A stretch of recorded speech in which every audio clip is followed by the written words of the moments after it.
ସକାଳୁ ସକାଳୁ ସୁ ପିନ୍ଧିକି ମୁଁ ରେଡ଼ି ହେଇଗଲି ମର୍ଣ୍ଣିଂ ୱାକ୍ରେ ଯିବି ବୋଲି। ଥଣ୍ଡା କ'ଣ ହେଉଛି ଆଉ ଯିବିନି, ଯାଉଛି ପୁଣି ଘୋଡ଼େଇ ଗାଡ଼ି ଶୋଇପଡ଼ିବି। ଉଫ୍, ଆଉ ପାରିହେବନି। ବହୁତ ସାହସର ସହିତ ବାହାରି ଆସିଲି। ଯେତେ କଷ୍ଟ ହେଉଛି ହଉ ପଛେ, ଯେତେ ଥଣ୍ଡା ଲାଗୁଛି ଲାଗୁ ପଛେ, ତାକୁ ପୁରା ପଛ ପକେଟରେ ପୁରାଇକି ପଳେଇବି ନା ଆଉ।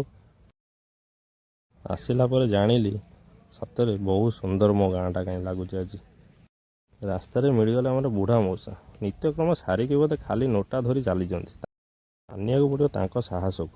ଏତେ କୁହୁଡ଼ି ହେଇଛି ଯେ ସେଟା କିଛି ବି ଦେଖା ହିଁ ଯାଉନି। କେଉଁଠି କିଏ କ'ଣ କଲା କିଛି ଜାଣି ବି ହେବନି। ରିଟର୍ନ ଆସିକି ଦେଖିଲା ବେଳକୁ ମୋ ନନା ଆଉ ବଡ଼ବାପା ମିଶିକି ଧାନ ବାଡ଼ଉଛନ୍ତି।